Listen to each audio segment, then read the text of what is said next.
Hi, Dylan Heisen here with the Overly Animated Podcast doing a video log review of Spark of the Rebellion, the Star Wars Rebels prequel film. I'm going to be going through the entire first season and the associated movies, catching up on Star Wars Rebels for the podcast to when we start, so we can start covering it with our longer audio reviews for season 2, which is coming back, less than a week from now.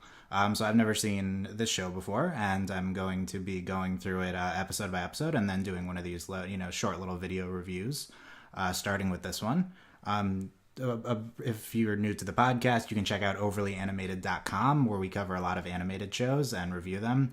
I personally, my background, I've seen all the Star Wars films. I'm not the biggest fan, so I may not be caught up on all the, terminology.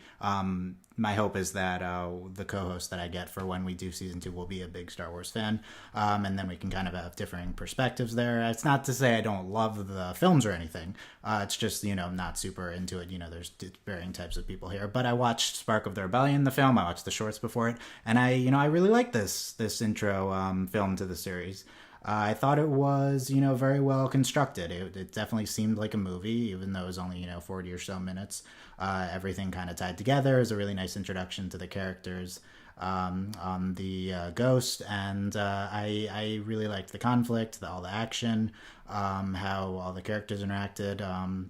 It was very tropey, and by tropey I mean it felt familiar. It contained plot devices from previous stories, and of course all stories are just plot devices from previous stories. But it's a problem, maybe somewhat of a problem when it's super noticeable, which is what I thought it was here.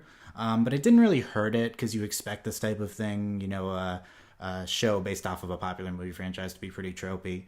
Maybe the biggest problem so far is the main character, Ezra, who is like maybe the tropiest character I've ever seen. I mean, he's a young orphan trickster pickpocket. That's gotta be, that just ticks off all of the list of the typical main character of these type of things. It's absurd.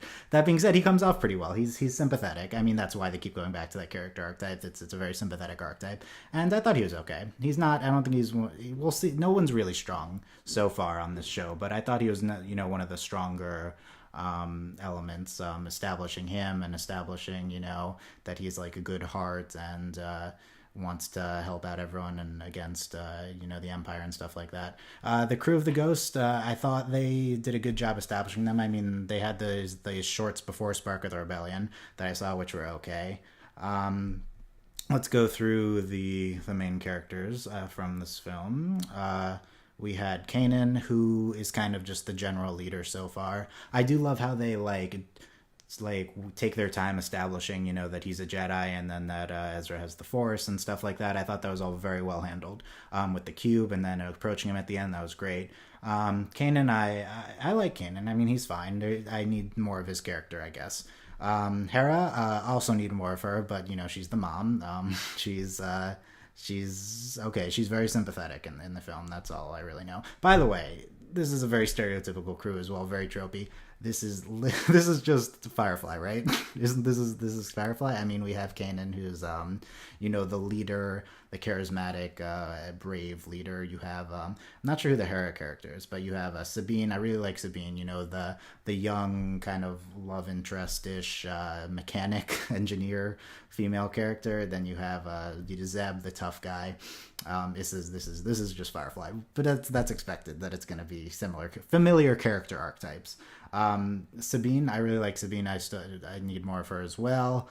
I hope they don't do too much love interest stuff with her in terms of Ezra. It says they're 15 and 16. I mean, not saying that a romance wouldn't be fine, just we don't need that as like I'm worried about that consuming her character, I guess.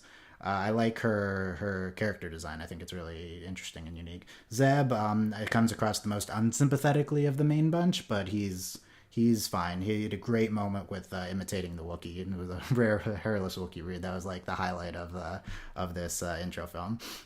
And at least, even if he's the most unsympathetic to me, at least he's like the most of a character so far. But it's only the prequel. That's a bad one for this, but the prequel film of this series, and I'm excited to see what happens in season 1. I'll be going through every episode. This was just Spark of the Rebellion that I've seen, and then catching up for June.